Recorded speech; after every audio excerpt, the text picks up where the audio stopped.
A gente vai falar hoje, então, sobre os 400 anos de silêncio, o contexto histórico para a vinda do Messias. Eu fiquei pensando o seguinte: se eu fizesse uma aula só de história, o que aconteceu, todos os fatos, primeiro ia ser muito cansativo, extremamente cansativo, né? Eu não sei se quantos gostavam de aula de história na época de ensino médio. Aliás, eu não lembro quantos já saíram do ensino médio já, né? Faz muito tempo, mas eu sei que a aula de história não era uma coisa que pegava todo mundo, né? Então, assim, a aula de hoje não vai ser só uma aula de história, ela é muito além de uma aula de história, né?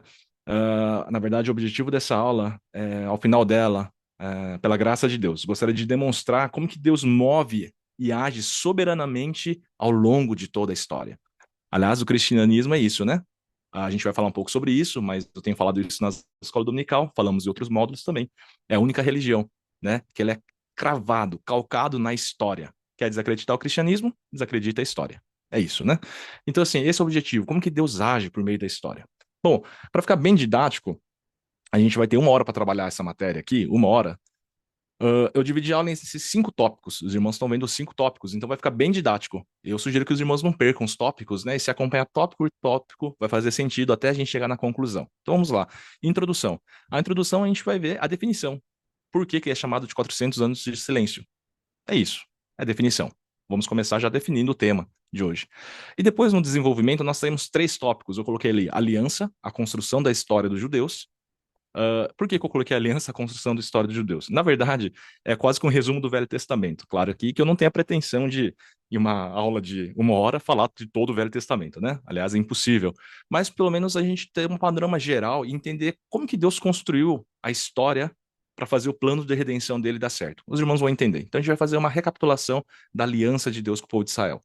E depois a gente vai para o tópico 3, que é a história. Aí sim, a gente vai ver alguns fatos marcantes desse período de 400 anos. Porque veja bem, irmãos, se eu começasse a falar do período de 400 anos, então eu começasse a aula, por exemplo, dizendo Alexandre Magno, o Grande, ele conquistou o reino da Pérsia. Ia ficar muito complicado a aula, né? Fica muito complicado, percebam? Então é melhor a gente fazer uma retomada da aliança primeiro. Como que acaba o Velho Testamento? É como se fosse um filme de 2 partes, ou um seriado, não tem como a gente começar do 3, né? Vamos começar do 2, ver o Velho Testamento, contexto histórico, para a gente passar para o período de 400 anos, ok? E o item 4, nós queremos ver os desdobramentos. Quais são as implicações para nós desses 400 anos de silêncio? Quais foram as implicações, ok? E último, não poderia deixar de ser uma conclusão, né? Algumas aplicações práticas para a nossa vida hoje, né? O propósito soberano de Deus na história. Amém? Então, esses são 5 tópicos. Eu convido vocês a estarem conosco. Em 1 hora a gente vai matar essa matéria. Vamos lá. Introdução. Se eu estiver indo rápido, alguma coisa, dá um alô ali em cima, ou aqui no chat, que eu tô com o chat aberto. Às vezes não vou conseguir ver tudo, né? Mas a gente faz o melhor. Introdução. Bom, o que são, então, os 400 anos de silêncio? Esses slides eles vão ser disponibilizados logo após a aula, ok? Então, o que são os 400 anos de silêncio? Bom, eu quero começar da seguinte forma. Eu tenho 2 versículos que eu coloquei na tela aqui com vocês. 2 versículos, né? Então, o primeiro versículo é assim, ó, ele converterá o coração dos pais aos filhos e o coração dos filhos aos pais, para que eu não venha e fira a terra com maldição. Ponto. Esse é o primeiro versículo. Um segundo versículo que eu coloquei na tela para vocês é: livro da genealogia de Jesus Cristo, filho de Davi, filho de Abraão. O que que esses versículos têm em comum? Bom, em comum, quase nada, né? Na verdade, tem muito em comum, essa é a verdade. Mas assim, uma relação rápida aqui, como que a gente pode tirar isso aqui? Bom, essa relação aqui, ó. O primeiro é Malaquias 4:6, ou seja, o último versículo do Velho Testamento. Beleza? O Velho Testamento termina assim: ele converterá o coração dos pais aos filhos e o coração dos filhos aos pais, para que não venha e fira a terra com maldição. Aqui os irmãos sabem, Malaquias, o último profeta, e está falando de Elias, né? Como se o novo Elias ou o profeta Elias voltaria para preparar o caminho do Senhor. Né? Essa era a profecia de Malaquias, já do retorno do exílio babilônico. E o primeiro livro, o primeiro versículo do Novo Testamento, Mateus 1:1, começa com a genealogia. Então já começa lançando Jesus Cristo. Perceba, pois, os irmãos, então, que é meio complicado quando você vai ler a Bíblia de Gênesis, Apocalipse, e você tem essa página em branco no meio da Bíblia, né? O assunto muda meio que drasticamente. Percebe, os irmãos? Tá falando aqui, ele vai converterá, ele converterá, o Elias vai vir, e de repente é o livro da genealogia de Jesus Cristo. E já começa assim. Ou seja, aconteceu algumas coisas no meio disso aqui. Bom, para ficar mais claro ainda, a gente vai ver, ó, a transição do Velho Testamento para o Novo Testamento. Veja bem, irmãos, como que termina o Velho Testamento, a narrativa do Velho Testamento?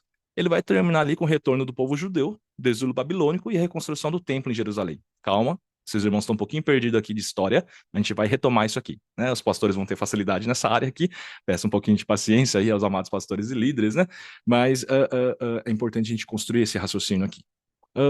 Termina assim: o povo judeu está retornando de um exílio, eles foram exilados nos lugares, estão retornando e eles vão reconstruir o templo, não é isso? E o Novo Testamento, quando você começa, esse mesmo povo judeu está sob domínio romano. Ué, mas da onde surgiu Roma? Do nada. Pô, a gente está falando de Babilônia, de Pérsia, mas de repente chegam os romanos, e para piorar, você vai lendo Mateus, você vai começando a ver um povo chamado fariseu, saduceu, essênios, zelote. Que povo é esse? Que povo é esse? Bom, exatamente esse período de transição, os 400 anos de silêncio. É o período intertestamentário. É o período que está entre o Velho Testamento e o Novo Testamento. E isso a gente chama de 400 anos de silêncio. Ok? Então é sobre esse período que a gente vai focar. Não está na Bíblia, mas é muito importante, a gente vai entender por que não está, mas a importância de a gente entender esse período para a compreensão da nossa fé, né? Aliás, 1 Pedro fala, a gente sempre tem que estar pronto para dar a razão da nossa fé, né? A fé cristã não é uma fé cega, muito pelo contrário, calcada em muitas evidências e muito lógica, por assim dizer. Amém? Vamos lá. 400 anos de silêncio. Agora eu quero perguntar para os irmãos aqui, mas por que silêncio, meus irmãos? Por que silêncio? Alguns vão dizer, é um silêncio porque não aconteceu nada nesses 400 anos. Foi um silêncio absoluto. Na verdade, foi um tempo de paz para os judeus, né? Os judeus retornaram do exílio babilônico e até que, enfim, eles entenderam, né? O que é viver um tempo de paz, de silêncio, sem guerra. Será que foi isso? Ou ainda será que Deus nunca falou nada? O povo orava e Deus não respondia. Será que era isso também? Bom, para entender esse silêncio, meus irmãos, período de silêncio, a gente faz aqui, ó. De Gênesis a Malaquias, Deus se revelou ao seu povo por meio de profetas e inspirou as escrituras do Velho Testamento. Não foi isso, meus irmãos? Acho que no primeiro módulo, salvo engano aí, pessoal da FF, né? Nós conversamos sobre isso aqui no primeiro módulo. Acho que no primeiro módulo, acho que foi isso, né? Não foi aula magna, foi o primeiro módulo. Nós conversamos que Deus, através da história, foi se revelando e tem umas formas de manifestação de Deus e a forma como que Deus se comunica conosco. A primeira, por exemplo, foi a teofania, né? Que aparecia a Abraão, a Moisés, e depois através dos profetas. E esses profetas, inspirados pelo Espírito Santo, escreveram o Velho Testamento. Não é isso? O que acontece agora, no entanto, após Malaquias, que é o último profeta, um silêncio profundo se abateu. Nenhum novo livro foi reconhecido como parte do cânon até o nascimento de Jesus. Deu para entender o que é silêncio profético? Nenhum profeta bíblico se levantou para escrever um cânon bíblico. E por isso que ele é um silêncio profético. Deu para entender? Não tem uma Bíblia nova, não tem livros novos depois de Malaquias. Em um período de aproximadamente 430 anos, não houve manifestação profética. E a Bíblia foi formado o Velho Testamento com seus 39 livros, o cânon hebraico, e depois, né, com a vinda de Jesus, todo os 27 livros do Novo Testamento, através dos apóstolos, né, foi formado o cânon. Por isso, é o silêncio profético. Amém, irmãos? Até aqui tranquilo? Essa parte introdutória só para saber aonde que nós estamos calcando a nossa aula de hoje. Beleza? Fechou? Já passamos para o tópico 1. Agora já vamos passar do tópico 1, vamos para o tópico 2. Aliança. Essa parte é muito legal, muito legal. A construção da história dos judeus. Bom, eu quero analisar com os irmãos, a meu objetivo aqui não é falar de personagem por personagem, de maneira assim, contar as histórias, mas perceber alguns fios condutores, digamos assim, de como que o Velho Testamento é construído, irmãos. E fazer algumas perguntas aos textos bíblicos. Vamos comigo aqui navegar nessa história aqui. Olha aqui, eu fiz esse slide aqui e, e, e escrevi nove itens que poderia resumir, de forma muito resumida, o Velho Testamento, a história do Velho Testamento. Tá bom? Então são 9 itens. Começa ali com a aliança com Abraão e vai no número 2, o Êxodo, a lei no Monte Sinai, desce aqui conquista de Canaã, o Reino Unido, a divisão do reino, a queda do rei do norte, exílio do reino do sul, retorno e reconstrução do templo. Vamos lá, vamos analisar comigo todos esses fatos. Aqui são fatos históricos.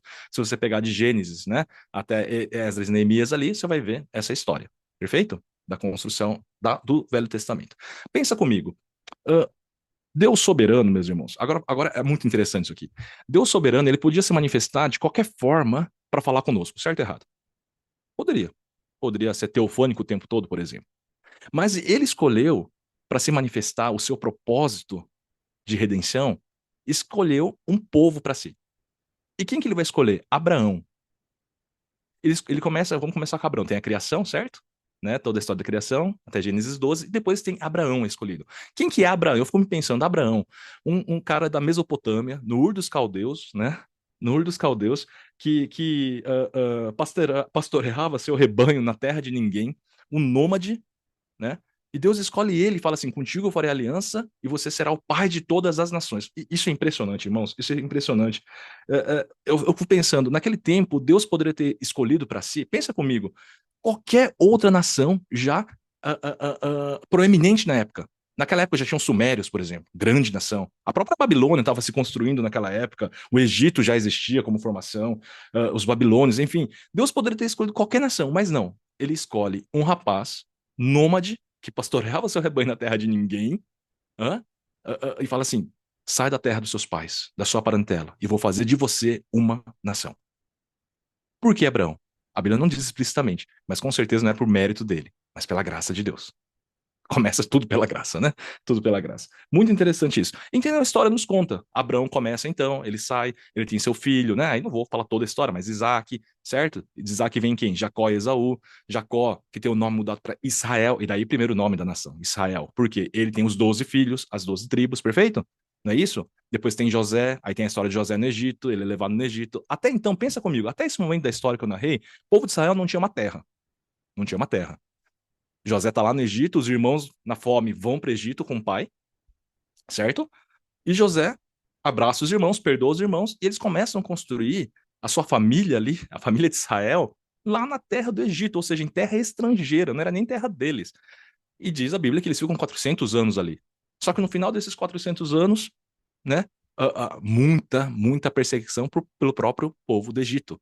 De modo que o povo de Israel queria se libertar do povo do Egito, não é isso? Então Deus levanta quem? Aí vem, né, o grande profeta, o primeiro, Moisés. Aleluia, né? Que a gente viu isso nos módulos anteriores, essa correlação de Moisés com Jesus. Como a Bíblia é maravilhosa. Como um se comunica com o outro de maneira extraordinária, né? Extraordinária. Bom, mas veja bem, veja bem. Moisés então lidera o seu povo, a gente está no item 2 no Êxodo, sai da terra do Egito, certo? Liberta o povo, cambaleia 40 anos no deserto, 40 anos porque o povo não entende, não entende, e acontece no deserto a entrega da lei. Para você construir uma nação, meus irmãos, presta atenção. O que você precisa? Terra e lei. A Constituição. Nós temos a nossa Constituição Federal de 88, né? Uh, e precisa de uma lei. E Deus dá essa lei antes da terra. Curioso isso, né? Antes de ter a terra, ele já dá a lei no Monte Sinai. Perfeito? Tá acompanhando comigo? E o que é a lei? A lei é maravilhosa, meus irmãos. A gente tem a impressão agora no Novo Testamento, já que a gente já conhece a história toda, que a lei é uma coisa muito ruim, né? A lei mata, a lei Não, não, não. A lei é a manifestação caráter da santidade de Deus. A lei é a própria santidade de Deus, de modo que ninguém consegue cumprir a lei, porque Deus é muito santo e nós somos muito pecadores. Então, esse é o significado da lei. O Velho Testamento é quase que um duvido, né? Você quer cumprir? Você consegue fazer por seus méritos a salvação? Tá aqui minha lei, vê se você consegue cumprir. Não consegue. Não consegue. Né? Não consegue. Então, assim, e depois da lei da Monte Sinai vem a conquista de Canaã. Moisés não pode nem entrar porque desobedece ao Senhor. Quem entra no lugar deles, né, é Josué, seu discípulo. Josué entra, junto com Caleb, atravessa o Rio Jordão, conquista a terra de Canaã, volta para a terra. Agora o povo tem uma terra e uma lei. Que maravilhoso cenário, certo? Só que depois começa a época do quê, meus irmãos? Lembram? Juízes. Deus começa a levantar um monte de juízes, né? E um ciclo de pecado, dominação. E nessa época de juízes, né? Muitas nações estrangeiras, né? Os moabitas, os amalequitas, os filisteus vão dominando o povo de Jerusalém. Aí o povo de Jerusalém clama e Deus liberta. Não é essa a história que é narrada na Bíblia? Veja bem, depois o povo começa a pedir um rei. Olha que interessante, o povo começa a pedir rei. E Deus fala assim: não, não precisa de rei, porque o rei sou eu. Não, não, não, a gente quer um rei. Tanto que em Samuel Deus fala para Deus fala, não, eu falei assim, ó, faz a vontade do povo aí, porque eles não querem, eles estão pedindo o rei, não aceitaram a mim como rei. Então dá um rei para eles. E Deus dá o rei Saul. Então tem rei Saul, rei Davi, rei Salomão, a construção do templo com Salomão. Tá acompanhando a história de Israel? E depois, os filhos de Salomão brigam entre si. Eu sei que essa parte é um pouco cansativa, irmãos, mas vamos lá, vai fazer tudo sentido, olha lá. E tem uma divisão do reino. Percebe isso? Os filhos de Salomão, Roboão e Jeroboão, brigam e constituem dois reinos. O reino do norte, que é chamado de quê? Israel, o reino do norte, cuja capital Samaria, o reino do sul, cuja capital é Judá, né? O reino do sul é Judá, capital Jerusalém. Essa é a história. Tem uma queda do Reino do Norte. Os assírios invadem e a Reino do Norte acaba. É dizimada. Samaria é derrubada e só resta o Reino do Sul. Só que pouco tempo depois, quem vem no Reino do Sul? os babilônios, né? Nabucodonosor, e leva todo mundo lá cativo para a Babilônia. Só desastre acontecendo até agora, né? Daqui que vem o nome judeus, né? Porque quem remanesce ali é o reino de Judá, percebe? Por isso que muda. Israel, agora judeus. São começados a chamar de judeus. E depois, a Bíblia narra o retorno e a reconstrução do templo. Irmãos, por que eu fiz toda essa narrativa, embora pareça óbvia, pareça cansativa, falei todo do Velho Testamento? O que eu quero que os irmãos percebam? Agora o próximo slide. Percebam isso aqui. Quais são os fios condutores da história do Velho Testamento? Essa é a grande pergunta, para a aula fazer sentido. Quais são os fios que conduz essa história toda do Velho Testamento? Por que Deus escolhe Abraão lá do começo e narra até o exílio babilônico, o retorno deles? O que está acontecendo? Por que Deus narrou toda essa história, preparou toda essa história para a vinda de Jesus? E o que isso nos implica hoje, né, no século XXI, aqui no Brasil, no Ocidente? Como que isso chega até nós? Essa é a grande pergunta. Tem três fios condutores que eu separei para os irmãos. Veja bem. Primeiro fio condutor, a soberania de Deus. Deus é soberano o tempo todo. Em que sentido? Ele não dá uma corda no universo e o universo corre por si só. Cada passo é decretado pelo Senhor Deus. Deus tinha um plano do começo ao fim. O segundo é a inabilidade humana, ou seja, o ser humano nunca consegue cumprir os requisitos. Toda hora ele cai, certo? De modo que o terceiro passo é necessidade de uma redenção. Percebe do Velho Testamento? Para perceber melhor ainda esse tópico aqui, irmãos, eu fiz isso aqui, ó. Agora sim. Agora sim os irmãos vão perceber melhor. Olha aqui. Olha como que é um ciclo de todo o Velho Testamento. Deus abençoa Israel, Israel se acomoda. Israel cai em sofrimento, Israel clama a Deus. Depois Deus abençoa Israel, livra Israel. Só que depois o povo se acomoda de novo. Aí o povo cai de novo. Cai como, né? Sofre dominação de povo estrangeiro. Primeiro lá na época dos juízes, os amalequitas, os moabitas, filisteus, no reino assírio, babilônico. Só que o povo clama e Deus liberta. Esse não é um ciclo? Agora veja, esse ciclo aqui lembra alguém, meus irmãos? Eu diria todos nós. Eu diria todos nós. Lembra exatamente todos nós. Nós nos acomodamos muito quando Deus nos abençoa. Deixamos de vigiar. Caímos. Deus, clamamos ao Senhor e o Senhor abençoa. É o ser humano como um todo. O ser humano tem muito disso aqui. O ser humano ele tem uma convicção que ele tem certeza que ele é próprio Deus de si mesmo. Avoca para si uma responsabilidade que não consegue carregar e custa a depender de um Deus soberano. Custa a entender. A ponto que ele acha que as coisas boas que acontecem com ele é mérito pessoal e vive numa garantia, como se o mal não fosse abalá-lo. Até vir o sofrimento de fato e uma dominação. Essa é a história do ser humano. A gente às vezes tem uma. Eu já ouvi muitas pessoas, meus irmãos, confesso, que falam assim: nossa, aquele povo de Israel é brincadeira, né? Pô, lá no Egito viu o maná caindo do céu, viu uma coluna de fogo, mas ainda assim desobedeceu ao Senhor. O Senhor fez tantos milagres lá, ainda assim o povo desobedecia. Eu, se estivesse lá, não ia. Eu falo, duvido. Duvido. Duvido, meus irmãos. Porque isso somos todos nós, é a natureza humana, exemplificada aqui no povo de Israel. Não é isso o ciclo? Bom, diante desse ciclo aqui, e os irmãos viram como que termina a história, então serve também para ver como que termina a história. Então o povo do sul, do povo do reino do norte, Israel, ele é aniquilado pelos assírios, mas o povo do sul, que é o reino de Judá, cuja capital é Jerusalém, certo? Eles são levados no cativeiro e a Bíblia narra até o retorno deles. O rei persa, né, rei Ciro, assina um decreto e deixa que o Jerusalém volte até sua casa, né, até sua terra, né, sob o domínio dos persas, claro. Não pode ter um governo próprio, mas vocês estão autorizados a voltar e reconstruir seu templo. Então, é uma reconstrução do templo, né? Neemias e Esdras vai narrar bem isso aí. Amém? Amém. Feito aqui a resumo da parte um do filme, a parte 1 do filme, e já chego aqui no que é o tema da nossa aula, né? Agora fica a pergunta, será que nesses 400 anos eu coloquei de nem tanto silêncio, porque acontece muita coisa, né? Muita coisa. Será que muda o cenário um pouquinho? Será que é isso que a gente imagina? Agora Israel aprendeu até que enfim, né? Afinal de contas, Deus permitiu, né, que o povo saísse do retorno babilônico, o povo voltasse à sua terra, né? E agora os 400 anos vão ser maravilhosos, porque agora o povo entendeu de Israel. Você sabe, meus irmãos, que o retorno para Israel depois do exílio babilônico, criou uma comoção no povo judeu, que eles falavam assim, meu Deus do céu, eles tinham uma consciência muito clara de que o exílio que eles sofreram, todo o sofrimento que eles sofreram ali em Babilônia, é por conta da não preservação da aliança com Deus, ou seja, eles tinham que agora observar estritamente a lei. Eles tinham que tomar todo o cuidado para não cair novamente. Eles estavam com medo de ser exilados novamente ou outro domínio. Agora eles pensaram assim: se a gente continuar sendo obediente agora, ser certinho agora, agora a gente vai conseguir, até do domínio persa a gente vai ser livre. E até que enfim nós vamos ter um reino independente, forte, uma nação, né, que vai competir de igual com igual para todo mundo e a gente vai ser uma nação proeminente. Essa sempre foi a ideia do povo de Israel. Ser uma grande nação independente. E depois do retorno do exílio babilônico, é tudo que eles queriam. Agora a gente vai se dar bem. Agora veja, vamos ver o que aconteceu nesses 400 anos de nem tanto silêncio. Eu quero dividir, meus amigos, essa parte aqui em três partes. Quais são as três partes que eu quero dividir? Esses três momentos históricos. Nesses 400 anos de silêncio, houve uma transformação jamais vista no mundo. Até agora, na história da criação, uma transformação cultural, até geográfica, eles nunca tinham experimentado uma transformação tão grande. E a gente vai ver que aconteceu nos 400 anos de silêncio.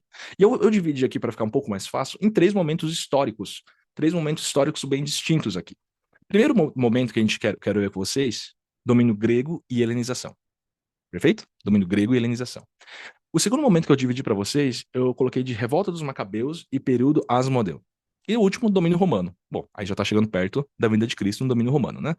Os nomes aqui parecem um pouco, para quem nunca viu, parece um pouco, né, não familiar, mas eu quero ver com os irmãos tranquilo, a gente vai conseguir, tá bom? A gente vai partir a história, então, vamos começar a falar do domínio grego, tá bom? Qual que é a figura principal do primeiro momento? É esse cara chamado Alexandre o Grande. Agora a aula começa a fazer um pouco mais sentido. A gente começou com uma revisão do Velho Testamento. A gente viu que Israel era dominado o tempo todo, caía, voltava, o reino foi dividido, perfeito? O reino do norte sobreviveu, o exílio babilônico voltou, e eles estão sob o domínio de quem até o final do Velho Testamento? Dos persas. Persas, ok? Na história do Velho Testamento, são os persas que estão dominando, são os últimos dominadores do Velho Testamento ali no povo da Palestina. Só que depois desse período dos persas, aparece essa figura Alexandre o Grande, que a gente estuda muito no ensino médio, né? Ensino médio, com certeza, você passa pela Alexandre o Grande, né? Não sei, pelo menos eu passei, né? Não sei se hoje em dia ainda se fala disso aqui, mas na minha época eu tinha que saber Alexandre o Grande, as suas conquistas, as suas batalhas épicas que eles travaram contra os persas, enfim, eu não me lembro no nome das guerras aqui, né? Mas a gente estudou muito isso aqui. Então, Alexandre o Grande, quem que é esse cara, né? Alexandre o Grande. Alexandre o Grande é uma figura impressionante na história, né? Ele é um dos maiores conquistadores, considerado um dos maiores conquistadores já da história do mundo, né? Ele era super inteligente. Diz ali que ele estudou aos pés do próprio Aristóteles, para os irmãos terem uma ideia. Então, é não só muito forte, muito técnico, muito estratégico, mas como muito inteligente, Alexandre o Grande. E o que esse cara fez, né? Ele era macedônico, ele não era grego, ele era macedônico. A Macedônia é um império muito forte. E ele conquista a Grécia. Mas quando ele conquista a Grécia, meus irmãos, ele se apaixona pela cultura grega. Ele acha incrível os gregos, a filosofia grega, as construções gregas, a forma de ensino dos gregos. Ele gosta muito dos gregos, muito dos gregos. Então o que Alexandre o Grande faz? Ele faz essa cultura da helenização. Helenização. Ele fez algo que ninguém na história pensou em fazer. Quando o povo dominava alguém, na antiguidade, havia guerra e um povo dominava o outro, era só violência, não era? Era violência, taxa de juros e só maldade. O que Alexandre Grande falou assim? Olha, para eu ter maior domínio sobre o povo, né, e facilitar o controle e diminuir a resistência, eu vou ensinar a cultura grega para todo mundo. Se todo mundo pensar igual e todo mundo tem uma cultura muito igual, não vai ter muita resistência. Percebe? É uma jogada de mestre, cara estratégico. Então ele começa, ele dominava os povos e fazia a cultura grega difundir, a cultura grega difundir. E ele consegue ter muito mérito nisso aí. Então a gente passa por um período de globalização. Agora a gente está num período de globalização, né? Agora, já não é agora, mas faz uns tempos aí, né? Com a internet, redes sociais, o que acontece aqui acontece ao mesmo tempo em qualquer lugar do mundo, né? Aquela época não tinha nada disso e começa, primeiro aspecto de globalização, cultura grega, né? Começa a surgir uma língua universal, que é o grego, grego koiné, que todo o Novo Testamento é escrito em grego. Agora dá pra gente perceber por quê, né? Por que o Novo Testamento é escrito em grego? Ué, o velho é hebraico, né? A língua falada depois é o aramaico, mas por que que de repente é o grego, Novo Testamento? Por conta disso, por conta de Alexandre o Grande, a helenização, toda a cultura grega difundida em todas as regiões ali do mundo existente. Legal, né? Muito bacana isso aqui, muito bacana. A grande questão é que Alexandre Grande, né, embora brilhante nas suas conquistas, ele morre, governa por 13 anos. 13 anos, muito pouco tempo, e não deixa herdeiros. Ele não deixa herdeiros. Ele deixa, como ele não tinha herdeiros, o que que fez? O reino dele foi dividido em generais macedônicos, né? E dois reinos se destacam, que são os Seleucidas e os Ptolomeus. Por isso que essa parte eu não vou começar a entrar, senão a gente vai cansar, e não é essa a ideia, né? Mas quando um general Ptolomeu, chamado Antíoco Epifânio, toma o poder de Jerusalém e começa a dominar sobre o povo judeu, acontecem alguns problemas. E aí a gente vem para a parte 2 já, a parte 2, né, da história. A revolta dos Macabeus e o período Asmodeu. Então, até agora, os irmãos entenderam o que aconteceu, né? Alexandre Grande domina, ele governa 13 anos, e só que com a quebra do governo de Alexandre o Grande, há divisões em vários generais, e um desses depois veio a figura de Antíoco Epifânio, que era um cara extremamente cruel, extremamente cruel. Ele, quando o Alexandre Grande falece, e o povo judeu fica sob o domínio dos Seleucidas, eles até experimentam um tempo de paz. Tinha uma boa relação com esse povo dominador, a cultura estava. Eles tinham pouca resistência. Mas quando esse Antíoco Epifânio veio, o fato principal é que houve uma levante contra a opressão religiosa de Antíoco Epifânio. Né? Por quê? O que, que esse cara fez? Para os irmãos terem uma ideia, ele matava judeu como se fosse barato. Mas o que foi estopim mesmo foi quando ele profanou o templo. O templo, né, reconstruído. O que que ele fez? Ele sacrificou um porco dentro do templo. Pô, isso é um absurdo. Um porco para os judeus, né? Um animal imundo. E ele sacrificou um porco dentro do templo. E ali a revolta estava instaurada. A revolta estava instaurada. Os judeus não aceitaram aquilo lá de jeito nenhum e começou um levante contra. E vem essa figura, Judas Macabeu. Na verdade, foi o pai dele que começou, Matatias Macabeu, né? E ele começa uma revolta, um levante, uma revolta armada contra Epifânio, Antíoco Epifânio. Bacana isso ou não? Deu para entender? Essa é a história até aqui contada. Então, isso foi chamada Revolta dos Macabeus. Macabeus significa martelo, aliás, né? Bem sugestivo pelo nome. E ali, a partir quando eles tomam o controle de novo do templo, o controle religioso, né? Eles experimentam um tempo de libertação até política e um tempo de independência. Quanto tempo que durou esse tempo de independência de Israel? Parece que tudo estava resolvido agora, né? Durou só 100 anos. 100 anos Israel ficou independente, né? Começa esse período do Asmoneu. Asmoneu é porque é a dinastia de que vieram as famílias dos Macabeus, né? Então fica Asmoneu. Muito interessante. Por que que eles caem tão rápido? Eles caem muito rápido. Porque não é sobre isso, né, meus irmãos? Porque precisava de um redentor mesmo. Sozinhos eles não iam conseguir. Há muito conflito interno entre os próprios judeus. E a gente vem, né, para o terceiro e último período, que é o período romano. Né? Alguns asmoneus começaram a se associar a Roma, Roma já estava crescendo muito, muito, muito, Roma estava muito grande, avançando o seu domínio, e Roma no começo ali é amigável com os asmoneus, mas depois eles tomam controle, até que Pompeu Magno, né, esse cara aqui, esse busto dele que está aqui, né, ele conquista a Judéia, né, instala o governo, coloca o Herodes ali, um judeu ali para cuidar, né, e o povo de novo está sob domínio de alguém. Israel de novo cai e agora cai para os romanos. Percebe a história dos 400 anos? Isso é a parte histórica dos 400 anos. Então tem os persas lá no Velho Testamento, né? Alexandre o Grande vem, depois vem Antíoco Epifânio, tem um período de independência, e depois, 100 anos depois, vem Pompeu Magno com Roma dominando novamente. Esse é o período de construção histórica. Talvez a parte um pouco mais cansativa da aula, mas deu para entender toda essa linha. O que que eu quero mostrar com isso, com essa parte histórica? O que que vale a pena a gente ressaltar aqui nessa parte histórica? O ciclo se repete. Não muda nada. Eles têm um tempo, eles se acomodam, cai de novo e começa a clamar, e começa a clamar. E Deus, será que vai abençoar agora?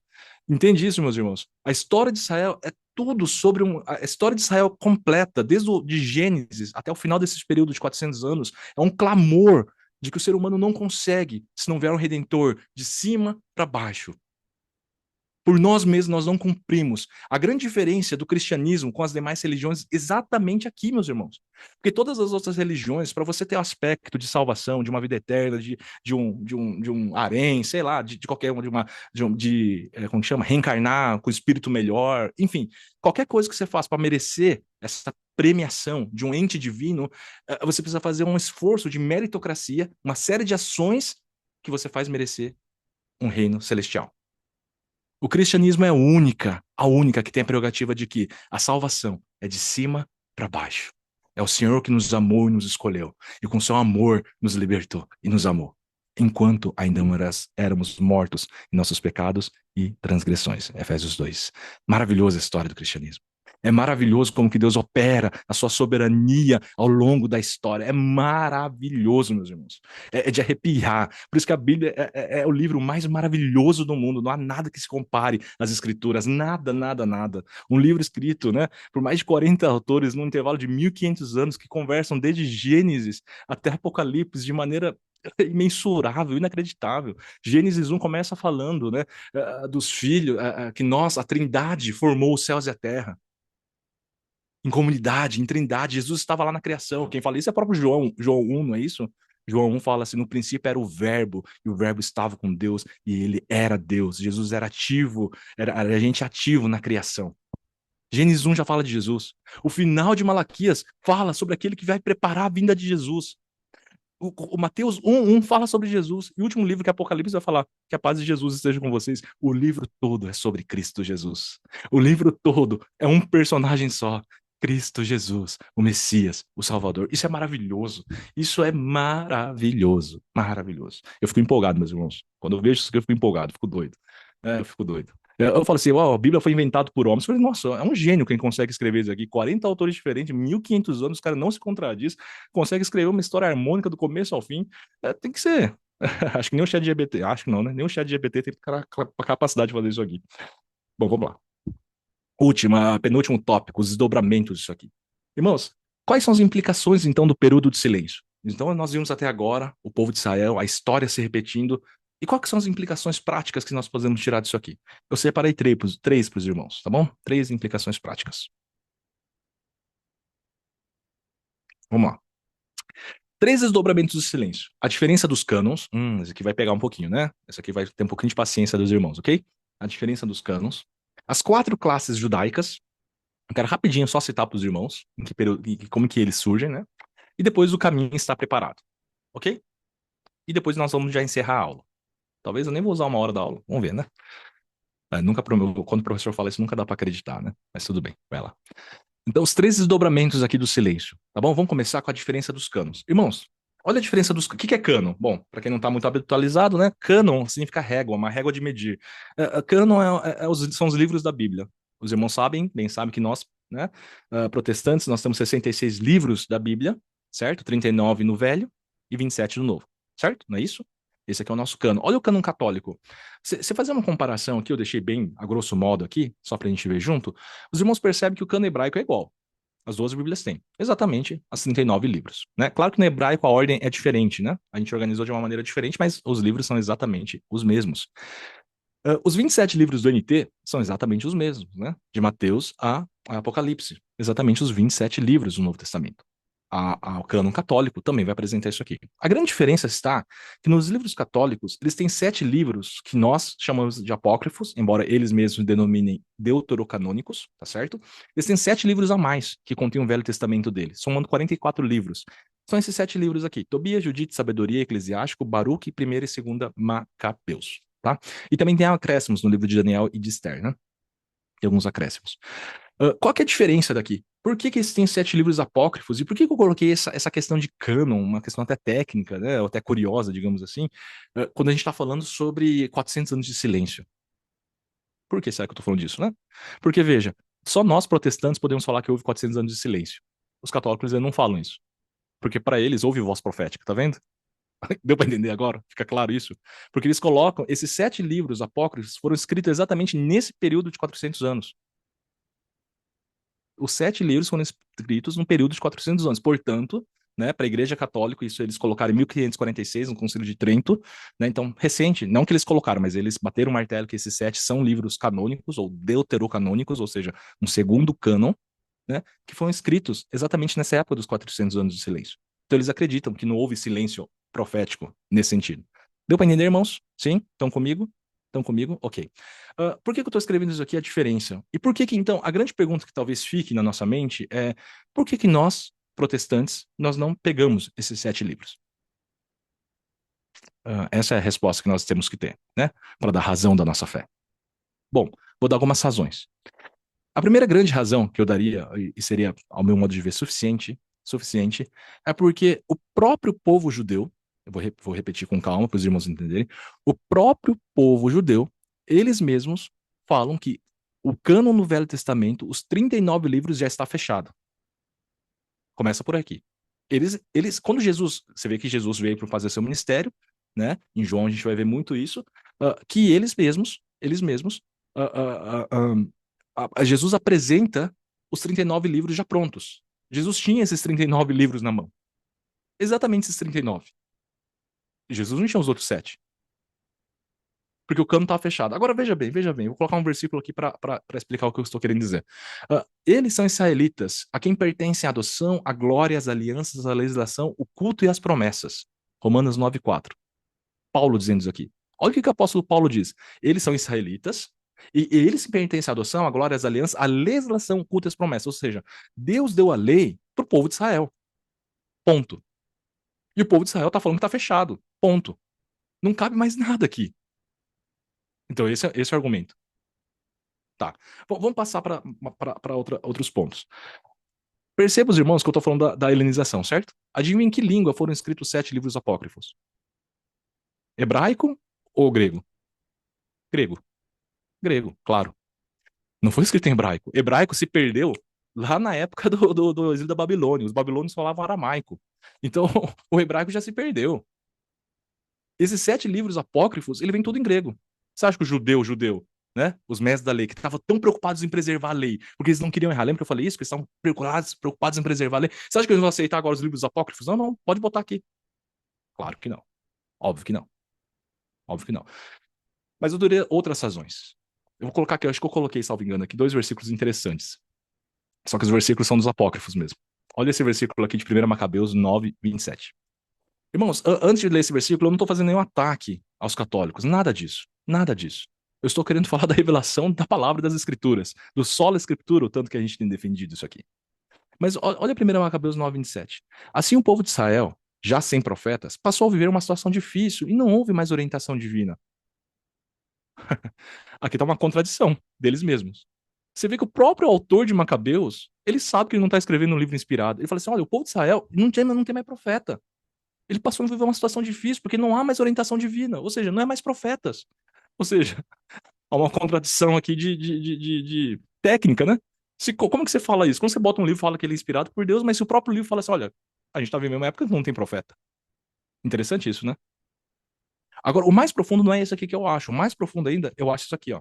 2 Macabeus 15:38. Ele termina o livro assim, o autor de Macabeus.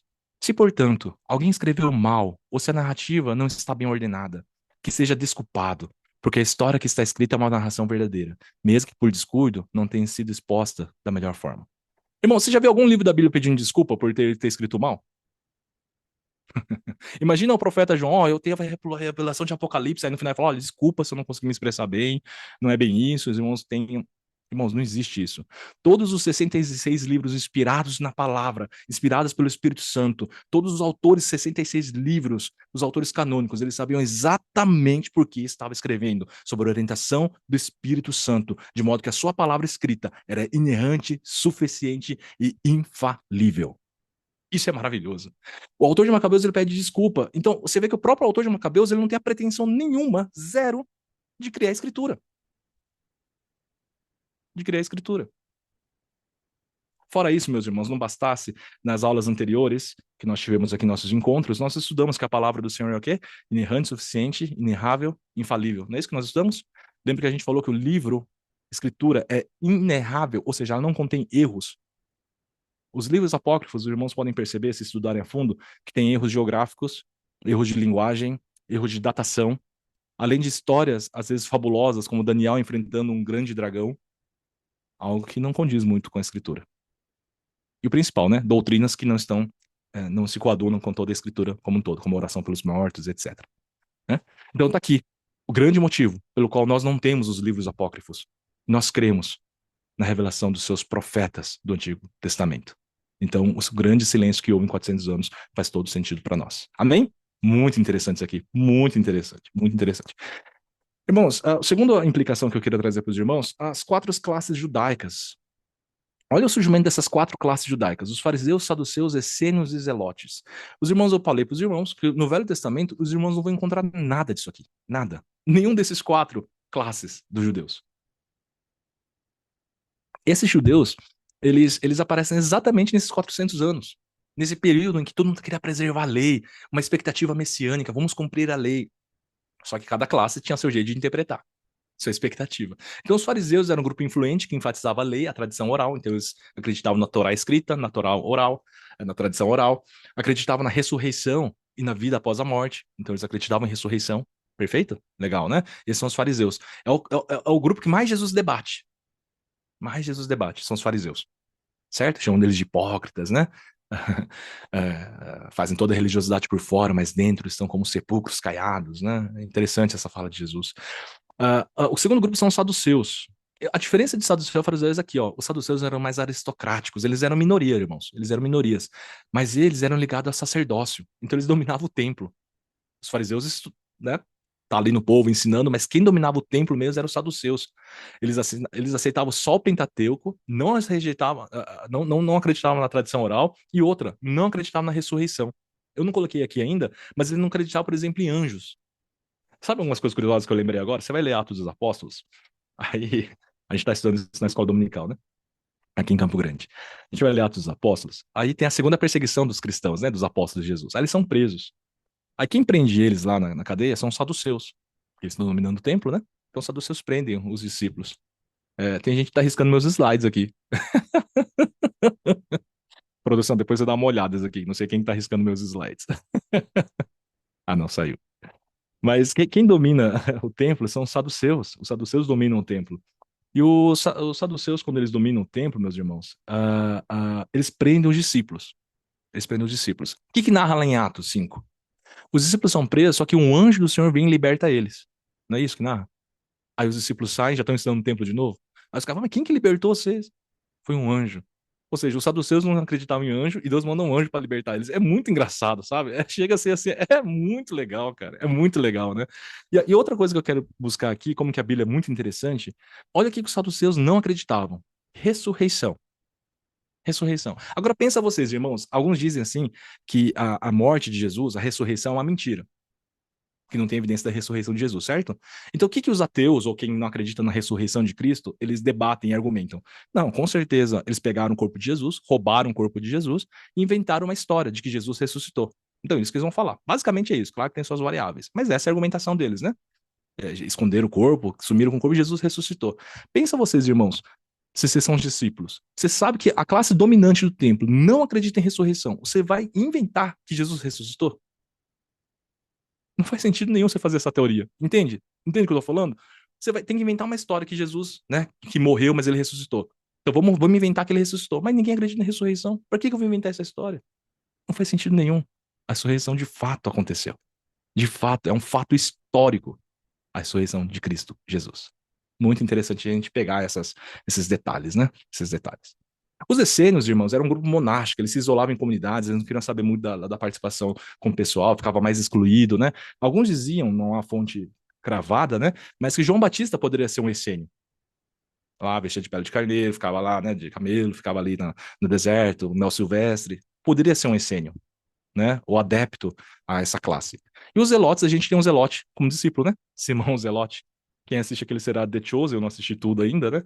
Mas eu sei que ele representa ele bem violento ali, me falaram essa parte, né? Mas ele era um zelote, por quê? Os zelotes eram militantes que lutavam contra o domínio romano, acreditando na necessidade de uma revolta armada. Eles lembravam muito dos macabeus.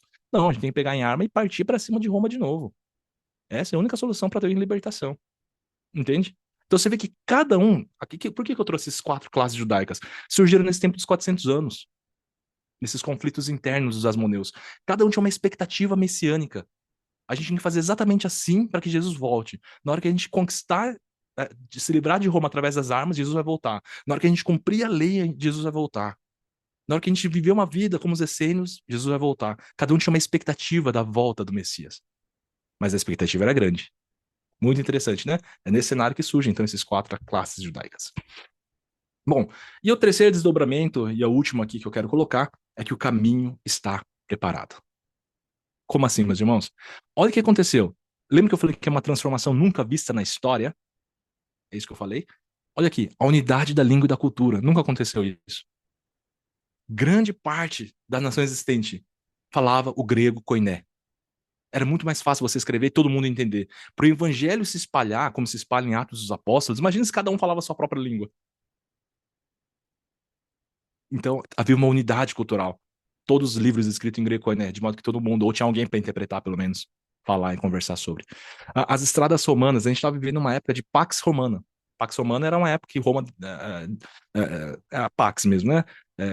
Deu uma estabilizada, uma diminuição dos conflitos, vamos reformar as estradas, vamos deixar tudo bonitinho. Então, as estradas romanas estavam boas, de modo que possibilita as viagens paulinas também, sabe? Tudo é benéfico para a expansão e propagação do evangelho. A expansão das sinagogas, meus irmãos. Nessa época, principalmente do exílio babilônico já, começa a surgir as primeiras sinagogas. Eles não tinham mais templo. Lembra que o templo foi destruído? O templo de Salomão lá foi destruído, eles não tinham mais templo. Então eles tiveram que construir essas sinagogas. Aí você vê no Velho Testamento, ou, desculpa, no Novo Testamento, que Jesus está ensinando aonde? Nas sinagogas. Tem lugar para o mestre ensinar, para ele ir pregar o evangelho. Muito interessante, né? Muito interessante. Centro de estudos. Olha como que tudo está preparado, é maravilhoso. Sem contar o último desdobramento, a fome espiritual e a expectativa da vinda de um Messias, da vida de um Messias. Agora, eu quero fazer uma pausa aqui e fazer uma reflexão. Será que essas expectativas estavam corretas? Eu costumo brincar com os evangelhos, né? A gente estudou os evangelhos recentemente aqui na nossa escola dominical. Uh, uh, o evangelho é uma narrativa de como que não cai a ficha dos discípulos. Nos 4 evangelhos. Os discípulos nunca conseguem entender que Jesus é o Messias. Até no último momento eles não conseguem entender que Jesus, que o reino não era sobre aqui e agora. Os discípulos tinham uma dificuldade para entender. A conversa com Filipe. Jesus, mostra-nos o Pai. Isso nos basta. Jesus fala assim, você não entendeu até agora, Filipe. Quem vê em mim vê o Pai. O meu reino não é sobre aqui e agora. Por quê? Porque a expectativa de cada um, meus irmãos, era ver o Messias montado num cavalo, libertando, matando os romanos, tomando controle do governo de Israel, libertando o povo, fazendo uma grande nação, um reino aqui e agora. Era isso que eles esperavam. Mas o reino que Jesus veio trazer aqui não era sobre aqui e agora, mas um reino que está aberto para todos nós, de modo que a redenção se espalha não só para Israel, mas para o grego. Muito interessante isso, é muito interessante. Tanto é, meus irmãos, me lembro da história aqui em João. Olha que interessante isso aqui. Em João, você vê que toda hora Jesus fala assim: calma, não é mais chegada a meia hora. Não é chegada a meia hora. Quando Jesus vai fazer, a mãe de Jesus fala assim: olha, acabou o vinho para a festa. O que, que ele responde para a mãe? Tenho eu contigo, mulher. Não é chegada a meia hora. Mas tem um momento lá no Evangelho de João que Jesus fala assim: é chegada a meia hora. E quando foi esse momento? O que, que Jesus percebeu? Ele começa a perceber quando o cerco de Israel, os próprios judeus estão querendo perseguir e matá-lo, e os gregos se aproximam de Jesus. Fala para os discípulos, os gregos, eu quero falar com esse mestre seu. Quando Jesus percebe a aproximação dos gregos e o distanciamento dos judeus, aí ele fala, é chegado meia hora, porque o evangelho é para todos. Veio para os seus não receberam. Estamos todos nós aqui. Louvado seja o Senhor pelo plano de redenção que nos alcança, nós todos aqui no século XXI, aqui no Brasil. É maravilhoso. É muito profundo. Né? Bom, falado sobre a expectativa messiânica, vamos fechar para a conclusão da nossa aula. Eu já estou consultando o pessoal da FEMEC, comecei às 7h30, 8h30, né? Comecei um pouco mais tarde, né, FEMEC? Tem mais uns 10 minutos aí para fechar a aula. Conclusão, meus irmãos. O que, que nós queremos aprender de tudo isso aqui que nós vimos? Nós vimos, então, todo o Velho Testamento, o ciclo que vai se repetindo, certo? Vimos 400 anos de silêncio, não muda muita coisa, mas Deus prepara o terreno, né, para a vinda do Messias. Nós vimos as implicações disso tudo acontecendo. E agora? Qual que é a conclusão que nós temos? Irmãos, só 2 aplicações práticas para nós fecharmos nossa aula aqui. Atenção. Primeiro, o valor inestimável do cristianismo. Irmãos, que isso? O que é o cristianismo? Olha o valor dele. Olha, eu falei para os irmãos no começo da aula, o cristianismo ele se diferencia de tudo e de qualquer coisa, porque ele é calcado na história. Deus, ele poderia se manifestar de qualquer forma em todos nós, meus irmãos. Ele poderia se manifestar de qualquer forma. Mas Deus escolhe construir e falar a nossa língua através da história da humanidade, mostrando para nós o caráter do ser humano e o seu caráter santo, ele que é um ser de qualquer outra natureza, jamais comparado, a gente não consegue ter a dimensão do que é Deus, a sua santidade, a sua glória. Isso é maravilhoso, porque o cristianismo, Deus constrói essa história ao longo de todo o percurso, de cada ação, de cada fato, momento histórico. Ele usa as nações. Você vê ele no livro de Abacuque, por exemplo, no Velho Testamento. O profeta ele fala assim: por que que você está pegando um povo pior que a gente para destruir a gente? Ele usa um domínio, um povo inimigo para trazer juízo ao povo de Israel. E Jesus fala: calma, que o deles também está guardado. Esse é o Deus que se move ao longo de toda a história e nos ensinou sobre a redenção. Por isso, meus irmãos, a aplicação prática para nós aqui é que conhecer a história é fundamental. Em Atos é dito, final de Atos 5, salvo engano, é dito que o povo não parava de pregar e ensinar que Jesus é o Cristo. Veja que Atos 5 vai falar de pregar e ensinar. São duas coisas diferentes, são dois verbos gregos diferentes. Pregar, anunciar as boas novas, ensinar é o que nós estamos fazendo. Entender a história, fazer sentido. Pedro fala, esteja sempre pronto para dar a razão da nossa fé. A razão da nossa fé. Mas faça isso com bom senso, com mansidão, com amor. A nossa fé não é uma fé burra. A gente não acredita. As outras religiões, a grande maioria das religiões, elas vêm calcadas num ser, numa pessoa que supostamente tem recebido um conjunto de regras de éticas e morais vindo de um ente superior, de um anjo, e ele transmite esse conjunto de regras e éticas para a população, e esse povo que acredita nessa linha doutrinária, eles fazem as práticas dessas eticidades para obter algum sucesso, para obter a salvação, para obter merecimento da salvação. O cristianismo não. Ele vai construindo ao longo da história e diz: você não merece. Mas Deus, por sua graça, ele nos ama e nos abraça. A grande pergunta, né, quando nós sofremos, a gente faz essa pergunta quando a gente sofre, né? A gente fala assim: Deus, por que eu? A nossa pergunta do porquê eu seria: Deus, por que o Senhor me escolheu? Por que logo eu? Essa é a grande pergunta de um verdadeiro cristão. Aleluia. O valor inestimável do cristianismo. É maravilhoso. Eu fico empolgado. Eu é, é muito profunda as insondáveis riquezas de Deus nessa palavra maravilhosa. É maravilhoso. Segunda aplicação prática para fechar, a inegável soberania de Deus. Que se relaciona com esse primeiro, meus irmãos? Veja bem. Deus, meus irmãos, ele está no controle de todas as coisas. Deus não é um Deus que, quando ele cria o universo, ele dá corda no universo, ele gira aqui e solta e deixa o universo transcorrer de acordo com o seu bel prazer. O plano da redenção nunca foi o plano B, mas sempre foi o plano A. Às vezes me perguntam assim, Code, fazem perguntas sinceras, alguns amigos meus. Se Deus é bom, por que ele permitiu que Hitler existisse? É bom, a gente vai entrar nessas perguntas, né? Nessas discussões. Bom, é a mesma coisa que você ter criado. Na verdade, essa pergunta genérica, você poderia, quer dizer, essa pergunta específica, você pode transformá-la em genérica. Se Deus é bom, por que ele criou Adão e Eva? E sabendo que Adão ia pecar, enfim. Por que tudo isso aconteceu? Não é? Se Deus é bom que a gente já transcorrer essa história toda que nós vimos até agora, e os sofrimentos que nós passamos no nosso dia a dia, a perda de um ente querido, enfim, eu sei que nós estamos aqui com mais de 200 pessoas e cada um deve ter suas lutas, suas aflições. Por que Deus permite tudo isso se Deus é bom? Sabe por quê, meus irmãos? Essa pergunta, ela tem em si mesmo uma premissa muito errada. Essa pergunta ela parte de uma premissa de que no final das contas tudo vai dar errado. Mas nós somos cristãos. Nós acreditamos no Senhor da história, que tem um domínio sobre todas as coisas. Para Deus não existe passado, presente e futuro. Deus, ele é dono do tempo. Ele usa o nosso tempo e nosso espaço e nossa matéria para comunicar com nós. Ele foi o Deus soberano que falou a língua dos homens através da sua palavra revelada. Mas Deus é o tempo de Deus é outro. E a premissa da pergunta está errada, porque Deus, na sua criação, ele sabe que no final da história vai valer a pena. Nós estaremos com nossos corpos glorificados, reinando junto ao Senhor Jesus. De modo que a gente fala assim: tem dúvida? Quando você chegar no céu, você pergunta para Jesus. Eu digo assim: quando a gente vê Jesus no céu, não vai ser necessário nenhuma pergunta. Ele vai ser a resposta. Valeu a pena. Valeu a pena. A redenção valeu a pena. Louvado seja Deus. É inegável a soberania de Deus. Meus irmãos, se você está vivendo um tempo de silêncio da sua vida, a gente viu que Deus não fica em silêncio. Deus está trabalhando o tempo todo. Se Deus está em silêncio agora, é porque Ele está preparando algo melhor para você. E quando eu digo algo melhor, não é sobre aqui e agora, mas entre Deus te fazer você mais feliz, mais rico, mais próspero, mais.